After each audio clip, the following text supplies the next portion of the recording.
형제들아, 내가 너희를 권하노니 너희가 배운 교훈을 거슬러 분쟁을 일으키거나 거치게 하는 자들을 살피고 그들에게서 떠나라. 이 같은 자들은 우리 주 그리스도를 섬기지 아니하고 다만 자기들의 배만 섬기나니 교활한 말과 아첨하는 말로 순진한 자들의 마음을 미혹하느니라. 너희의 순종함이 모든 사람에게 들리는지라. 그러므로 내가 너희로 말미암아 기뻐하노니 너희가 선한데 지혜롭고 악한데 미련하기를 원하노라. 평강의 하나님께서 속히 사탄을 너희 발 아래에서 상하게 하시리라. 우리 주 예수의 은혜가 너희에게 있을지어다. 아멘. 오늘 선한데 지혜롭고 악한데 미련하기라는 제목으로 말씀 함께 나누도록 하겠습니다.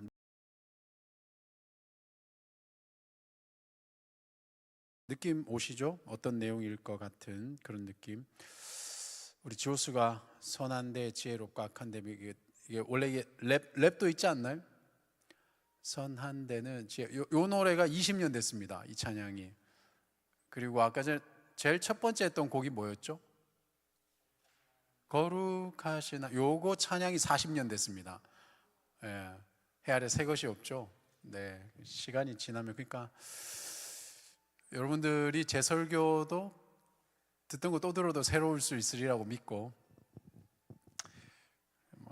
그렇게 믿습니다. 하여튼 17절 한번 보시겠습니다. 여러분, 형제들아, 내가 너희를 권하노니 너희가 배운 교훈을 거슬러 분쟁을 일으키거나 거치게 하는 자들을 살피고 그들에게서 떠나라. 아멘입니다. 여러분, 거기 너희가 배운 교훈을 거슬러 분쟁을 일으키는 사람들이 어떤 사람들이 있을까요? 이 로마서 배경으로 볼 때는 이제 거짓 교사들이라고 생각하면 됩니다. 이게 그것을 뭐 또 율법주의자들 이렇게 생각하셔도 괜찮고, 또 이 말씀을 우리한테 좀 적용을 해보면 우리가 배웠던 복음을 흔드는 사람들 이렇게 생각해도 좋을 것 같아요. 그런 사람들을 어떻게 하라고요? 살피고 그들에게서 뭐 하라는 거죠?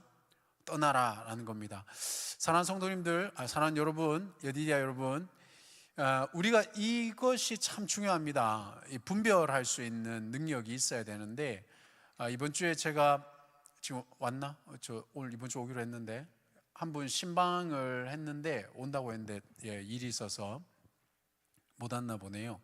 신방을 했는데 그 형제가 저에게 질문했던 내용이 요런 건 아니지만 오고 갔던 대화 중에 요 비슷한 내용들이 있었습니다.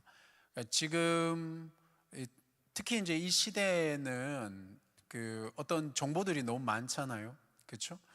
여러분들이 다 이제 챗 GPT를 하실 텐데, 뭐 뭘 쓰든지 간에 AI를 다 쓰실 텐데, 이제 이 AI를 썼을 때 뭐가 중요합니까?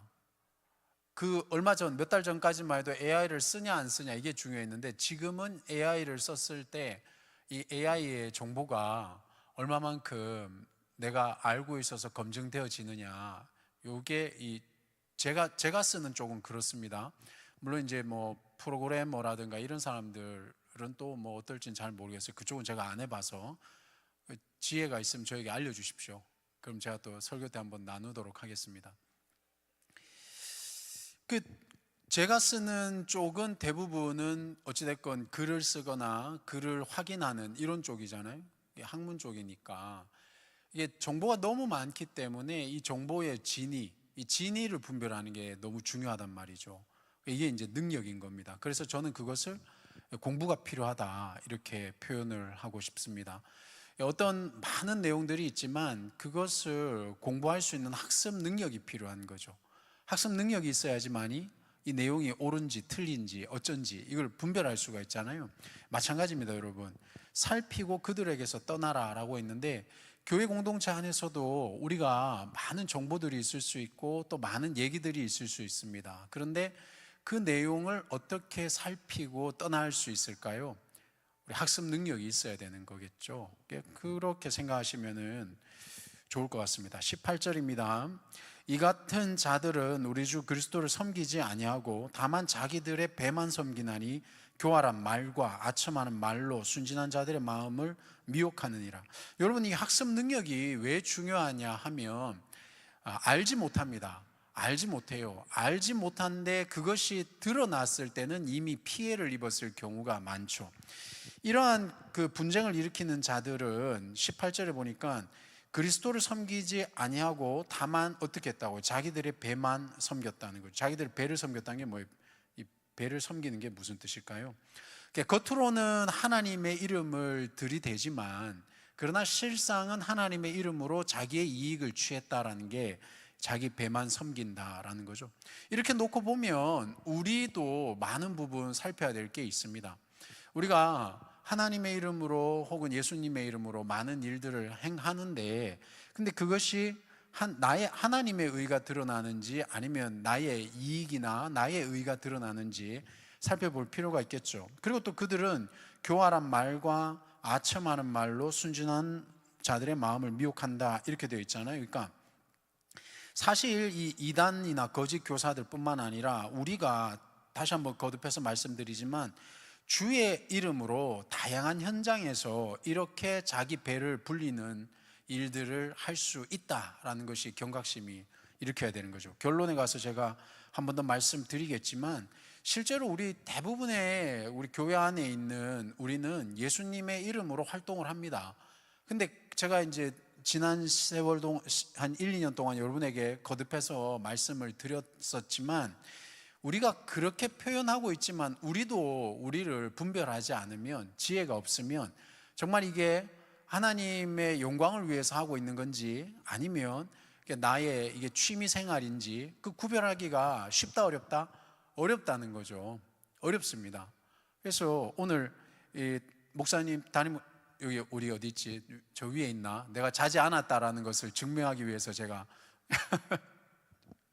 눈 감고 있으면 자꾸 잤다 그래가지고 그래서 까먹었다. 재밌는 얘기였는데 생각나면 해줄게요. 그런 식으로 자기 배를 불릴 수 있다는 거죠. 그래서 오늘 우리 이번 주일 지금 담임 목사님께서 설교하실 때에 왜 우리에게 고난이 있느냐? 그 고난을 통해서 실은 우리의 퓨어한 상태, 우리의 진의가 드러날 수 있다는 거죠. 그렇죠? 그래서 여러분 이 실제로 우리가 어떤 증명할 수 있는 단계에 가기 전까지는 내가 어떤 지금 상태에 있는지 알지 못할 때가 꽤 많다는 거예요. 이게 참 무서운 얘기고 어려운 얘기다라는 걸 기억해 주시면 좋겠습니다. 그럼 제가 이제 질문을 좀 드리고 싶어요. 신앙이 있다라는 게 뭡니까? 신앙이 있다라는 것, 그렇죠? 우리가 생각하는 신앙을 통해서 하나님이 드러날 때 이것을 우리는 신앙이 있다라고 표현할 수가 있을 겁니다. 그러니까 하나님을 통해서 내가 감사한 일도 있겠으나 궁극적으로는 내가 가진 이 모든 것들을 통해서 하나님이 드러나는 것, 이것이 바로 뭐라고요? 신앙이 있다라는 것으로 표현이 될 수 있겠죠. 이게 참 수준이 있는 얘기인 것 같습니다. 여기 우리 여디디아 공동체 안에는 다양한 달란트와 재능, 달란트가 재능이죠. 재능과 또 사람에 따라서 다양한 것들을 가지고 있잖아요. 그 가지고 있는 것을 통해서 하나님이 드러난다라는 것은 이거는 어떤 의미일까요? 여러분, 하나님이 드러나려고 우리가 노력할 때 결국에 자기 스스로가 하나님 앞에서 양보되어지거나 혹은 변화되어지거나 혹은 다양하게 충돌이 일어나는 것을 아마 체험하게 될 겁니다. 이 말뜻이 이해가 되기를 바랍니다, 여러분. 하나님이 드러난다라는 것은요, 나의 변화가 없이나 하나님이 드러나기는 어려워요. 생각의 변화가 됐건 삶의 변화가 됐건 태도의 변화가 됐건 나는 그대로 있는데 하나님의 영광이 드러나는 것은 이것은 어려운 얘기입니다. 제가 그래서 한 두어 번 얘기를 했죠. 여기 특별히 자기 전문 분야의 전공이 강한 사람들, 전공이 어빌리티, 그러니까 능력이 강한 사람들 있죠. 이런 사람들일수록 더욱더 자기 스스로가 갖고 있는 것을 내려놓는다라는 것은 참 어렵죠. 근데 이것을 성경은 교만이라고 표현을 하는 겁니다. 그러니까 진짜 겸손은 뭡니까? 내가 모른다라고 얘기하는 게 겸손은 아니에요. 알고 있음에도 내 알고 있음의 한계를 인정할 수 있는 게 이게 성경적인 겸손인 거죠. 그러니까 나의 한계를 인정하는 게 뭡니까? 거기에서 하나님께서 개입할 수 있는 여지를 놓는 게 이게 겸손인 거죠. 그래서 그런 사람에게 뭐가 드러나겠어요? 하나님이 드러날 수 있겠죠. 그러니까 하나님이 드러나야지만이 그게 바로 우리가 신앙이 있다 이렇게 표현할 수 있지 않을까 생각을 해봅니다. 19절입니다. 너희의 순종함이 모든 사람에게 들리는지라 그러므로 내가 너희로 말미암아 기뻐하노니 너희가 선한데 지혜롭고 악한데 미련하기를 원하노라. 여러분 이렇게 계시록에서도 우리가 7개의 계시록 2장 3장에 보면은 7교회를 이렇게 말씀해 주고 있는데 칭찬하다가 책망하는 교회도 있고 한 교회를 제외하고는 대부분 칭찬하고 책망하고 이렇게 하거든요. 병 주고 약 주고 이렇게 하는데 여기도 그렇죠. 19절에 보시면은 칭찬하는 것 같이 모든 사람에 들린다. 야, 너희 잘하고 있다. 그런데 어떻게 하라고요? 하나 더 얘기해 주는데 너희가 선한 데는 지혜롭고 악한 데는 뭐 하라고요? 미련하라는 겁니다. 이 말이 적힌 이유가 뭐겠습니까? 적혔을 때는 이유가 있겠죠. 그러니까 그때나 지금이나 우리가 선한 데는 지혜롭고 악한 데는 미련하지 못하다라는 것을 유추할 수 있겠죠. 여러분 이 표현이 자기개발 시장에서는 어떻게 표현이 되어지냐 하면 결심이 실력이 아니다 이렇게 표현할 수가 있습니다. 이걸 다르게 표현하면 의욕이 있다고 해서 그것을 실력이라고 표현할 수가 없습니다. 여러분 이게 겸손하게 들으셔야 됩니다. 제가 뭐 그렇게 뭐랄까 일본에 자주 갈 일은 없었지만 한 두어 번 이렇게 선교를 떠난 적이 있었는데 너무 이 임팩트 있게 다가온 사건이 있어서 집회를 하거나 이럴 때마다 이게 자주 표현을 이렇게 예화를 들었던 것 같아요. 오늘도 이게 적절한 것 같습니다. 이게 예화를 듣는데 그 한 50대였던가 그 언제가 한 20년 넘은 거니까 그분은 이제 70대 되셨을까? 공무원이고 교수고 이런 분이 있었는데 제가 이제 그 소위 말해서 거지 사역을 한 적이 있었거든요. 근데 이분이 제가 일본어가 짧으니까 영어로 이제 이분하고 영어도 짧아요. 다 짧은데 하여튼 그분이 한국어 하는 것보다는 제가 이게 영어로 하는 게 속 편하니까. 그리고 여러분 일본 가시면 일본말 쓰지 마세요. 팁을 드릴게요. 일본에 가시면 영어를 쓰십시오. 갑자기 여러분의 신분이 상승합니다. 그분들은 영어에 대한 트라우마가 있어요. 그래서 영어 쓰면 학교에서 다 먹힙니다. 못 믿겠어요? 가보세요. 가서 한번 해보십시오. 진짜인데. 하여튼 그래서 이제 그 거지 사역을 했었는데 이렇게 밥을 이렇게 주고 예배 드리고 같이 이렇게 하지 않습니까? 근데 그분 중에 한 몇 분이 있었는데 이분들이 신분이 얼마 전까지 뭐 공직에 계셨고 또 이제 뭐 교수도 계셨고 막 이랬단 말이에요. 근데 갑자기 자기의 삶이 이렇게 어그러진 이런 일이 생긴 거예요. 그래서 갑자기 집도 절도 없이 이렇게 나와서 이렇게 이제 하는 일이 있죠. 젊음이라는 것은 지금 우리가 갖고 있는 이 젊음, 이게 힘이기 때문에 실은 이 힘이 우리로 하여금 앞으로 한 걸음을 내딛게 만들지만 이 힘이 실은 두 걸음, 세 걸음 앞을 보지 못하게 한단 말이에요. 이런 특징이 있어요. 요즘에 지금 뭐 바둑 영화 나왔다면서요? 우리가 바둑 세대인데 저는 바둑 한 번도 뚠 적도 없지만 90년대 그때 얘기인데 그 유명한 사람 두 분 나오잖아요. 조훈현, 뭐 이창호, 그다음 이세도는 영화에 안 나오죠. 그러니까 이창호 이 분이 대단했던 것은 뭐냐하면 이 백수 앞을 본다 그러잖아요. 목사님 한 수도 모르는데 백수. 그러니까 이게 수를 둔다 그러지 않습니까? 저 바둑을 안 둬봤으니까. 우리 설교하는 사람들은 얼마나 특징이 있잖아요. 안 해봐도 한 것처럼 표현을 해야 되거든요. 몰라도 아는 것처럼. 그래야 이제 잘 딜리버리가 되니까. 백수 앞을 둔다지 않습니까? 이게 엄청난 거잖아요. 그래서 이렇게 그래서 판을.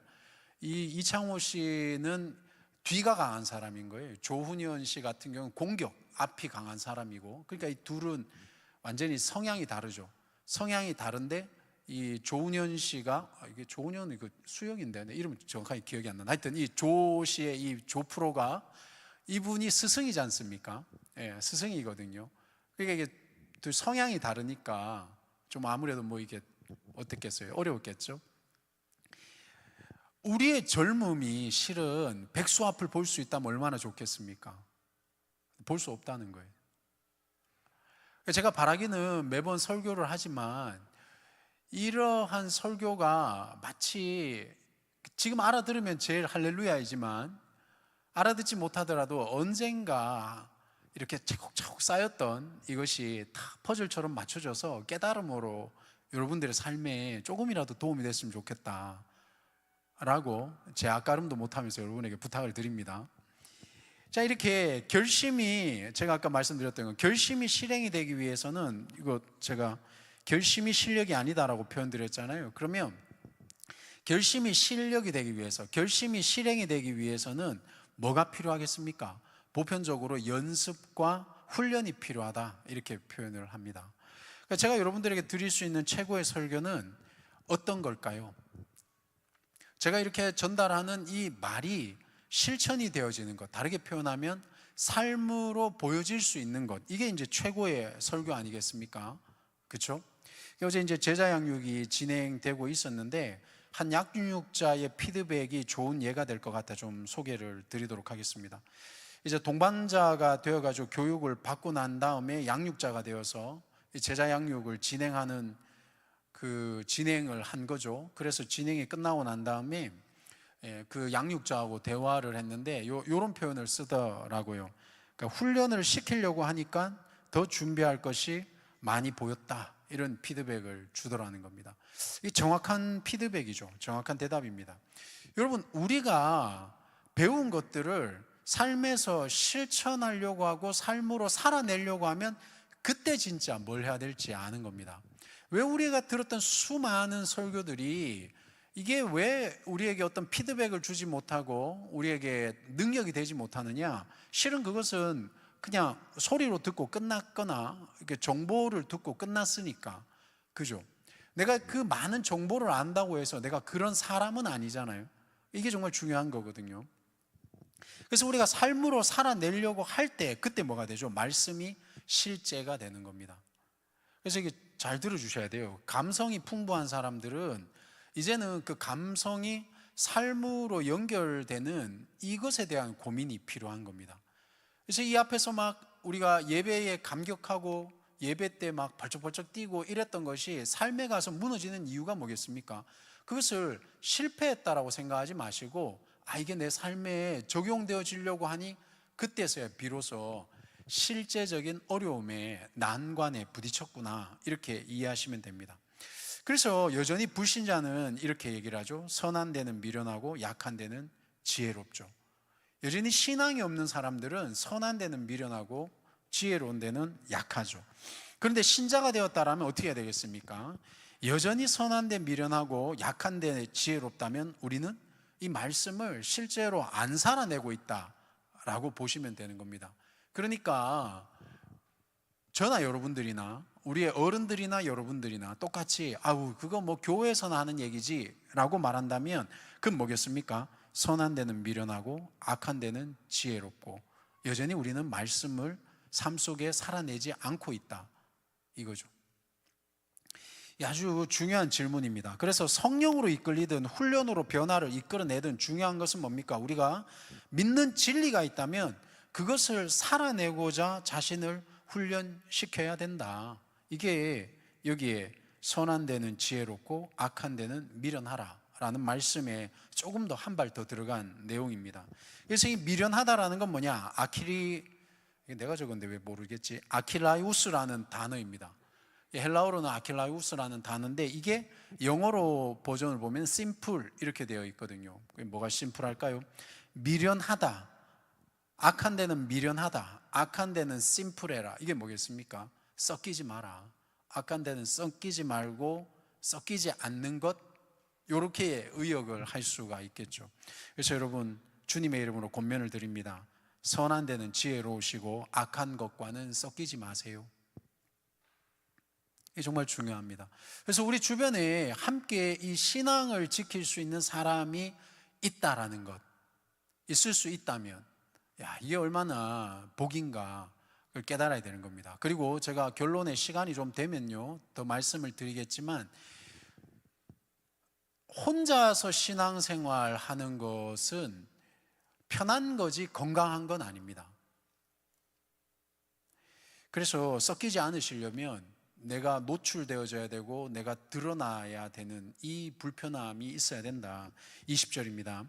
평강의 하나님께서 속히 사탄을 너희 발 아래에서 상하게 하시리라. 우리 주 예수의 은혜가 너희에게 있을지어다.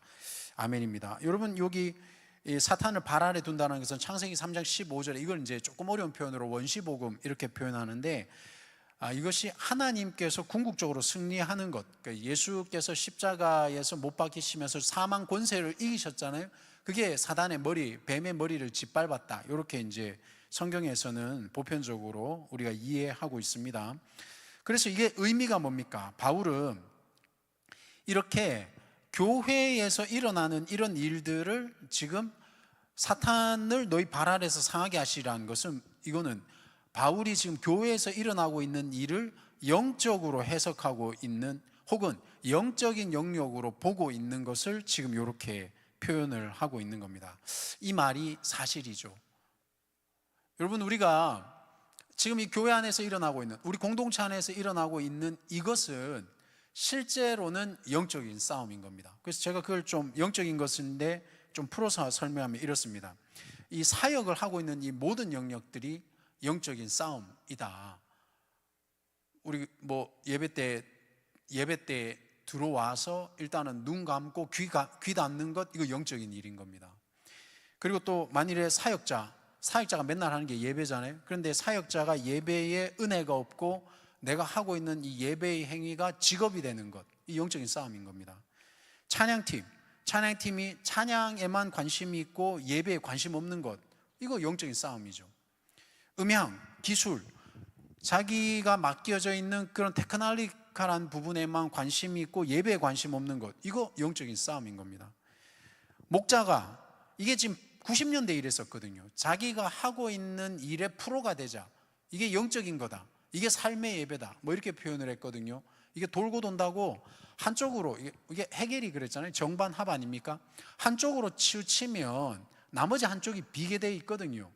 그러니까 이게 기술만 생각하다 보니까 실제로는 내면의 영성이 없어져 버리는 거죠. 영적인 겁니다. 목자가 기도와 말씀 없이 교제만 하는 것, 이거 영적인 겁니다, 여러분. 그렇게 생각을 하셔야 됩니다. 그렇죠? 교회에 분명히 공적인 기도가 있고 이런 데에, 근데 기도에 대한 사모함이 없고 기도에 와서 빨리 나가고 이러면은 그 영적인 겁니다. 그러니까 이런 것들이 바로 전부 다 뭐겠습니까? 영적인 싸움이다. 이제 여기 한 군데 빠진 사람들이 있죠. 목원들, 지나갈 줄 알았지. 목원들이 공동체에는 관심이 없고 자기 것만 요구하는 것, 이거 영적인 싸움인 겁니다. 옛날에는 못됐다 이렇게 표현할지 몰라도 이런 게 다 영적인 싸움이다 라는 걸 기억해 주시면 좋겠습니다. 말씀을 한번 정리해 볼까요? 한 3분만 있다가 와서 앉아 주시면 좋겠습니다. 사랑하는 여러분, 우리에게 이 복음이라는 것은 참으로 소중한 것입니다. 하나님께서 왜 이런 방법, 이 복음이라는 방법, 이 어리석은 방법, 그렇죠? 이런 방법으로 우리에게 이런 삶을 주셨는지, 이건 솔직히 저도 잘 모르겠습니다. 만일에 더 훌륭한 목회자가 이제 여러분들에게 알려줄 수 있다면은 그건 더 좋은 거고, 또 제가 깨달으면 또 여러분들에게 전달을 드리도록 하겠습니다만은, 성경을 제 나름대로 보고 보지만 도대체 이 하나님의 이 신비하심에 대해서는 저도 잘 모르겠습니다. 이따가 이제 시편 116편도 잠깐 나누겠지만 거기에는 죽음에 대한 의미가 담겨져 있는 그 시가 있거든요. 하나님께서 그 죽음을 소중하게 보시는 그 흔적이 그 시편 116편에 이렇게 남겨져 있어요. 죽음을 넘어서 하나님께 갈 때 이것이 이제 온전해지는 것인데, 그러면 여기 이 땅의 삶은 뭔가? 이것에 대한 물음과 고민이 최근에서야 이제 발전되고 그랬지, 예전에는 빨리 우리가 죽을 생각만 하고 살았거든요. 그게 잘 모르겠단 말이에요. 그런데 분명한 것은 복음은 무엇보다 중요하고 그것을 지키고 전하는 것이 우리의 사명이라는 것, 이건 열려져 있잖아요, 우리한테. 무슨 말씀인지 이해되십니까? 여러분, 성경을 보든 예배를 하든 신앙생활을 하든 간에 이단과 같이 뭔가 또 다른 신비한 거를 알기 위해서 노력하기보다 우리에게 이미 주어져 있고 상식적으로 통용될 수 있는 이 진리를 우리가 살아내는 것, 이게 무엇보다 중요한 겁니다. 그렇죠? 지금도 어떤 사람은 끊임없이 뭔가 새로운 걸 공부하려고 노력만 해요. 삶의 변화는 없어요. 인격적 성숙은 없죠. 그런데 지적 충족과 자기의 어떤 그런 만족을 위해서 신앙생활을 하는 사람 많거든요. 복음이 그런 것은 아닐 거라고 저는 생각을 하는데, 우리가 알고 있는 복음은 어떤 걸까요? 근데 중요한 거는 그 복음을 우리가 어떻게 해야 되겠어요? 분명히 하나님께서 우리에게 주신 사명이 있다, 전해야 된다. 그래서 공동체도 이런 원리로 소중한 겁니다. 이런 원리가 뭐죠? 복음이 소중하듯이 공동체도 소중하다. 그래서 여러분, 복음이 소중하기 때문에 영적 싸움이 치열한 겁니다. 그것처럼 공동체가 소중하기 때문에 여기에도 영적 싸움이 치열한 겁니다. 그게 무슨 얘기죠? 오늘날 이거는 없었던 영적 싸움인데 최근에 코로나 이후에 더 심해진 영적 싸움이 뭡니까? 이제 함께 있지만 함께 있기가, 함께 살아가는 게 힘든 영적 싸움을 우리가 벌이잖아요. 신앙 예배는 드리니까 공동체 안에서 예배는 드리지만 자기를 노출하기 싫어하잖아요. 자기를 드러내기 싫어하잖아요. 그게 뭐죠? 그게 영적 싸움인 거예요. 사단은 지금 우리 공동체를 이렇게 무너뜨리고 있다. 함께 있지만 오합지졸인 거예요. 함께 있지만 모래 같은 거지. 우리는 전혀 이 모래로 성도 쌓을 수 없고 이 모래로 누구 하나 어떻게 할 수는 없어. 물론 뭐 이렇게 모래 던지면 눈이 아프겠지. 이걸로 뭐 하나 벽돌 하나 구울 수 없는 게, 이게 공동체를 향한 이 영적 싸움 아니냐. 악한 영들은 우리를 끊임없이 공격하고 분열시키고 우리를 무기력하게 만든다. 여러분, 언젠가 한번 제가 이 나눔을 여러분하고 설교한 때 나눈 적이 있었는데, 예화로요. 우리 25년도 임원이 세워졌을 때 얼마나 감사합니까? 참 어렵게 세워졌잖아요. 제가 여러 번 말씀드렸지만 이게 우리 여디디아의 수준이라는 것을 참 가슴을 치면서 슬퍼해야 되는데, 슬퍼하는 웃자고 한 얘기입니다. 상처받지 마십시오. 인간이 하나도 없어요. 매년 임원을 세우는데, 잘 들리세요? 갑자기 음색이 달라졌는데, 매년 임원을 세우는데 임원 하나 세우지 못하는 게 지금 우리 공동체 수준인데, 그걸 보면 눈물 흘리며 기도해도 안 될 판국에 남의 일처럼 쳐다보고 있는 임원들이, 근데 25년도에 어찌됐건 자발적으로 와가지고 저한테 감동적인 말을 전했죠. 우리는 목사님을 돕겠다, 뭐 이런 이제 취지의 멋진 말들을 저에게 해줬습니다. 얼마나 감사합니까? 제가 이제 그 말의 의도나 진의를 알기 때문에 제가 그런데 그 표현을 바로잡아 드리겠습니다. 상처 안 받을 거 아니까. 안 받죠? 그렇죠? 우리 기주. 여러분, 저 기주하고 친해요. 걱정하지 마세요. 예. 여러분, 누구를 돕기 위해서 하는 게 아닙니다. 임원이나 저나 하나님의 공동체를 세우기 위해서 우리가 힘을 합쳐야 되는 겁니다. 하나님의 공동체가 뭡니까? 교회요, 하나님의 나라요. 그것이 왜 그걸 세워야 됩니까? 하나님께서 원하시기 때문에. 요 방향성과 목적성을 여러분이 이해하지 못하면, 누구 돕다가 기분 상하면 오히려 원수가 되는 거예요. 진짜 친구가 등을 돌리는 순간 가장 무서운 적이 되잖아요. 왜 그래? 이 인간이 날 다 알잖아요. 돌아다니면서 별소리 다 하고 돌아다니잖아요. 그렇죠? 가족이 무섭지 않습니까? 우리 집에 있는 원수들이. 여러분, 우리가 이렇게 함께 힘을 합치는 데는 어떤 연민이나 관계로 하는 것이 아닙니다. 저는 그렇게 생각합니다. 물론 여러분들 생각 어떨지 모르겠고 생각이 다 다르겠지만 저는 그렇게 생각을 합니다. 어떤 관계, 어떤 연민 때문에 우리가 하나님 일을 같이 하는 거 아니다. 오직 하나님의 나라와 그분의 교회와 그분의 공동체를 바로 세우고자 하는 비전이 예수 믿는 우리 모든 사람들 각자의 마음속에 올바르게 심겨져 있어야지만이 우리가 연합할 수 있는 겁니다. 이게 없으면 거기에 사단이 마치 가룟 유다에게 욕심을, 이 사각이라 그러죠. 사단의 생각을 집어넣는 것처럼 틈이 보여지면 우리의 욕심이 드러나고, 나의 생각이 드러나고, 내 경험이 드러나고, 내 지혜가 드러나고, 거기서 분열이 일어나는 거예요. 말씀은 그런데 나는 그렇게 생각 안 한다, 뭐 이런 거 제일 무섭지. 그죠? 제가 여기 부임했을 때 우리 사명자들한테 들었던 여러 가지 많은 공통적인 얘기들, 우리 교회는 그런 교회 아니에요. 그거 어떡하라고 나보고. 근데 그런 얘기 지금도 많이 들어요. 우리 여디디아 아니어도 우리 교회는 그래서 우리 교회가 그게 옳다는 거예요, 틀렸다는 거예요, 뭐 어쩌란 얘기예요 도대체. 그거 좀 설명을 해줘 보세요, 사명자 여러분. 하나님의 나라, 하나님의 공동체가 바로 나아갈 길, 이것만 우리가 생각을 해야지만이 우리가 갖고 있는 모든 경험과 지혜가 거기에 힘을 모을 수 있는 거지. 내가 겪었던 교회는 그게 아니에요. 그럼 어떡하라는 얘기예요? 그럼 나도 내가 겪은 교회 얘기해 줄까 그러면? 그죠? 싸움밖에 더 되겠습니까? 그러니까 우리가 무슨 조폭도 아니고 관계는 무슨 관계가 필요하겠습니까? 그런 관계는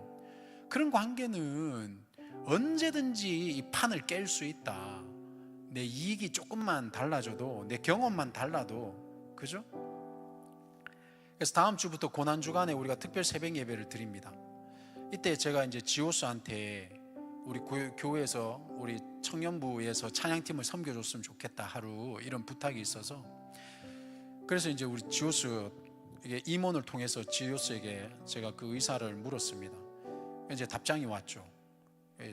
쓰임 받아서 감사하다, 이런 답장이 왔습니다. 그렇죠 여러분? 우리가 공동체를 세우기 위해서 쓰임 받는 그것이 감사한 거여야 되는 거예요. 그죠? 지금도 우리는 바벨탑을 쌓듯이 끊임없이 내가 생각하는 어떤 것을 쌓기 위해서 남들 모르게 뭔 짓을 하고 있단 말이에요. 내가 뭔가를 한 것도 있겠지만 궁극적으로는 하나님의 일에 영광스럽게 쓰임받고 있다라는 이 사실, 그 사실이 우리에게는 영광스럽고 감사한 일이 돼야 된다.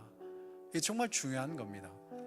지금 아직도 뭐 그런 분들이 계시겠지만, 목장에서 나눔을 하면 제일 먼저 중요한 게, 제가 여러 번 말씀드리지만 여러분 가장 기본적, 제가 그 블로그로 그 묵상하는 방법 3단계 알려드렸죠. 우리 사명자분들은 목원들에게 꼭 공유를 해주시고, 관찰, 해석, 적용, 이게 이제 가장 기본적인 거거든요. 이건 뭐겠습니까? 오늘 설교는 이랬는데 난 이렇게 생각해, 이런 거는 똑바로 된 게 아니라고요. 그게 아니라 하나님 말씀이 이건데, 이 말씀이 그 시대 때에 그게 변하지 않는 진리를 선포했다면, 그 진리가 이런 내용이 있구나 라고 객관적으로 정리가 됐으면, 그렇다면 내가 이 진리를 오늘 나에게 어떻게 적용할까, 이렇게 하셔야 되는 거예요. 이게 나눔인 겁니다. 목장에서 하실 나눔. 이해되시죠? 예. 사랑하는 여러분, 우리가 이렇게 함께 모여서 예배 드리는 것, 이게 어떤 의미가 있을까요? 이거 얘기하고 이제 마치도록 하겠습니다. 제가 이거 참 어려운 질문이었는데, 등잔 밑이 어둡다고 너무 뭐라고 표현하지? 너무 흔하게 표현을 써서 잘 생각을 못했나? 뭐 그랬던 것 같아요. 시편 116편을 묵상하다가 제가 이 예배에 대해서 한번 더 깊이 생각해 보는 시간이 있었는데, 여러분 성경책에 있으시면 시편 116편 한번 펴주시고요. 이거를 19절까지라 다 읽을 수는 없지만 제가 읽어드릴 테니까 한번 들어보세요. 이 내용은요, 이 시인이 정말 죽음과 같은 고통 앞에서 구원받아서, 근데 고통받을 때 보통 우리가 서원기도 하잖아요. 하나님 이거 해결해 주시면 제가 뭐 하겠습니다. 그래서 이제 그 시인이 하나님 앞에 그 고통 속에서 서원기도를 드립니다. 그런데 이 문제가 해결되고 난 다음에 그 소원을 하나님 앞에 갚는, 서원제를 드리고 감사제를 드리는 것이 이제 시 116편에 드러나요. 그런데 그게 무슨 장면인가 제가 좀 이렇게 찾아보고 공부를 해보니까, 이 모든 공공적인 대중들 앞에서 예루살렘 가운데에서 하나님 앞에 그 감사의 예배를 올려드리는 것, 이게 이제 시 116편의 내용이거든요. 그래서 3절 4절에 사망의 줄이 나를 두르고, 수월은 보통 지옥이나 저 밑에 땅바닥을 얘기하는 거거든요. 수월의 고통이 내게 있으므로 내가 환난과 슬픔을 만났을 때에 내가 여호와의 이름으로 기도하기를 여호와여 주께 구하오니 내 영혼을 건지소서. 이렇게 너무 이 고통 중에 죽음과 직면한 이런 고통 속에서 기도합니다. 근데 이런 기도는 우리 다 하잖아요. 한 번씩 이 기도했던 거 문제가 해결되고 나면 잊어서 그렇지 항상 이런 거 우리가 기도하지 않습니까? 그렇게 기도했는데 하나님께서 이제 구원해 주신 거죠. 그래서 이 14절 한번 제가 읽어드리겠습니다. 14절에 보면 여호와의 모든 백성 앞에서 나는 나의 소원을 여호와께 갚으리로다. 그러니까 그 고통 속에 있을 때 하나님 앞에 소원을 드렸나 봐요. 소원이 뭐냐면 하나님 앞에 이제 이렇게 해주시면 내가 이렇게 하겠다라고 이렇게 드리는 기도가 소원이거든요. 근데 누구에게 기도를 했냐면 모든 백성 앞에서 나는 여호와께 뭐 한다고요? 갚으리로다. 여러분이 모든 백성 앞에서 소원을 했던 걸 갚는다. 이게 정말 중요한 겁니다.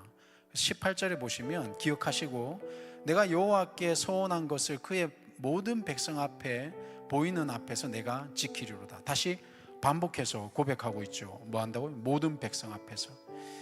그리고 17절에 보니까 내가 주께 감사제를 드리고 여호와의 이름을 부르리다. 그리고 그렇게 구원받은 것에 대해서 뭐 했다고요? 감사 예배를 드렸어요. 근데 18절 19절에 예루살렘아 내 한가운데서 곧 여호와의 성전들에서 지키리로다. 아멘. 근데 예루살렘에서 그걸 고백을 드렸다 이겁니다. 여러분 이렇게 시편 읽어서는 잘 이해가 안 돼요. 저도 잘 이해가 안 됐으니까 몇 번 받겠습니까? 몰랐죠. 그래서 제가 하나님의 은혜죠. 감추인 눈이 떠져서 봤는데 예루살렘 앞에서 모든 사람 앞에서 이게 뭡니까? 이게 예배입니다. 목사님 그게 무슨 뜻입니까? 여러분 예배는 개인적으로 와서 내가 궁중들 속에 숨어서 드리는 것만 예배가 아니라 우리의 삶이 하나님 앞에 노출되어지고 우리의 삶이 나와 함께 있는 이들에게 노출이 되어지고 우리의 삶이 내가 하나님 앞에 드렸던 기도가 나의 삶으로 노출되어지는 것, 이게 예배라는 거예요. 목사님 그게 무슨 의미가 있습니까? 여러분 우리가 드러나지 않고 우리가 하나님 앞에 예배하지 않는다는 건 뭐죠? 우리가 하나님 앞에 나를 노출시키지 않고 함께 있는 모든 사람들 앞에 노출시키지 않고 세상 속에서 나를 노출시키지 않고 세상 속에서 하나님을 내가 예배하지 않고, 이게 지금 여러분이 잘 알고 있는 삶의 예배인 거예요. 하나님 앞에 내가 예수 믿는 사람인 것을 노출시키지 않고 예배하지 않고 그러면 우리 삶의 변화는 없다는 거예요. 숨어서 드리는 예배는 누구나 할 수 있는 거죠. 이것이 바로 공적 신앙의 고백이라는 거죠. 공개적으로 선언하는, 이것이 우리로 하여금 우리의 삶을 선한 데는 지혜롭고 악한 데는 미련하게 만들어주는 아주 시금석이 되는 내용인 겁니다. 사랑하는 여러분, 왜 우리가 목장 모임을 합니까? 우리의 모습을 공개적으로 예배 드리는 겁니다. 우리의 목원들 앞에 우리가 공개적으로 예배 드리는 겁니다. 우리가 무엇을 나눕니까? 내가 한 주의 삶을 어떻게 살았는지를 공개적으로 예배 드리는 겁니다. 그걸 왜 말 못합니까? 말 못한 이유가 있겠죠. 저라고 다 얘기하는 건 아니지만 왜 말 못합니까? 말 못한 이유가 있잖아요. 공개적으로 우리가 예배 드리지 못하니까. 그게 잘못된 겁니까? 잘못된 게 아니죠. 공개적으로 예배를 드려야지만이 우리의 삶의 변화가 일어나는 것이고, 공개적으로 예배를 드려야지만이 나에게 뭐가 문제가 있는지 알게 되는 거예요. 숨으면, 계속 숨어버리면 그러면 어떻게 되겠어요? 가인이 자기 동생을 죽이고 난 다음에 하나님께서 다가오셨잖아요. 뭐라고 얘기합니까? 내가 동생을 지키는 자이니까. 숨으면 하나님 다 그렇게 살잖아요. 다 똑같잖아요. 왜 나한테만 그러세요? 숨으면 그렇게 되는 거예요. 변화 없죠. 나의 변화를, 하나님께서 나의 성장을 원하시는데 그게 아니라 숨으면 계속해서 변명하죠. 나는 문제없다 생각하죠. 오히려 나를 보지 않고 누굴 보죠? 쟤는 왜 나한테만 그러지? 왜 쟤는? 이렇게 되는 거죠. 여러분, 예배는 개인적인 행위만 의미하는 게 아니라 이렇게 공적 신앙 표현을 함께 고백드리는 것, 이게 예배라는 거예요. 그래서 같이 일어나서 같이 여러분이 문안하시고, 지난주 설교에 의하면 함께 인사하시고, 그러면 야, 네가 뭐 그따위로 살았냐 이러겠습니까? 고생했다. 이게 교회라는 거예요. 이게 예배라는 겁니다. 우리가 그래야 되는 거죠. 앞에서는 이렇게 격려해 놓고 난 다음에 뒤에 가서는 걔 그런데 이게 말이 됩니까? 이런 아픔을 우리가 너무나 많이 보잖아요. 교회에서 우리가 왜 예배 드리지 못합니까? 얘가 나하고 금방 같이 있었던 애가 뒤에 가서 뭔 짓 할지 모르잖아요. 이 두려움, 이 불길한 예감, 이게 어찌 우리가 함께 예배 드리는 사람들이라 할 수 있겠어요? 근데 그러고 있잖아요. 그러니까 여러분, 예배 드리러 와서 개인만 왔다 갔다 하는 것, 그것은 충분히 예배의 의미를 살리지 못하는 겁니다. 목장에서 삶을 나누고 세상 속에서 믿음을 서로 선포하는 것, 이게 바로 예배다. 그죠?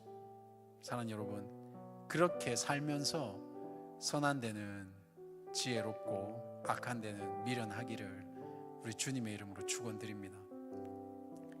기도하겠습니다.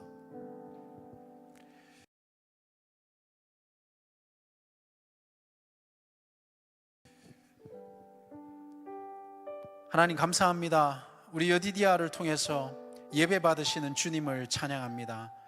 주님, 우리가 선한 데는 지혜롭고 악한 데는 미련한 우리 여디디아 청년부가 되기를 원합니다. 하나님, 우리가 함께 아픔을 안고 가는 여디디아 청년부가 되기를 원합니다. 하나님, 우리가 서로를 위해서 함께 기도할 수 있는 여디디아 청년부가 되기를 원합니다. 하나님 말씀 앞에 무릎 꿇을 수 있는 겸손한 하나님의 청년들이 되기를 원합니다. 하나님 도와주십시오. 우리가 갖고 있는 것 이거 내려놓지 못하면 우리가 성인이 되어가고 부모가 되어져 가고 어른이 되어져 간다 해서 어떤 변화가 있을 수 있겠습니까? 지금부터 주님 앞에 깨어지는 이 훈련, 우리가 알고 있는 것에 대한 순종, 삶에 하나님께 예배드리는 이 모습, 이를 통하여서 하나님 영광 받으시고 더욱더 주님 앞에 지혜로운 여디디아 청년이 될 수 있도록 인도하여 주시옵소서. 지금은 우리 주 예수 그리스도의 은혜와 하나님의 사랑하심과 성령의 교통하심이 오늘 선한 데 지혜롭고 악한 데 미련하기를 원하는 여디디아 공동체 위에 지금부터 영원까지 함께 하시길 예수님의 이름으로 간절히 축원하옵나이다. 아멘.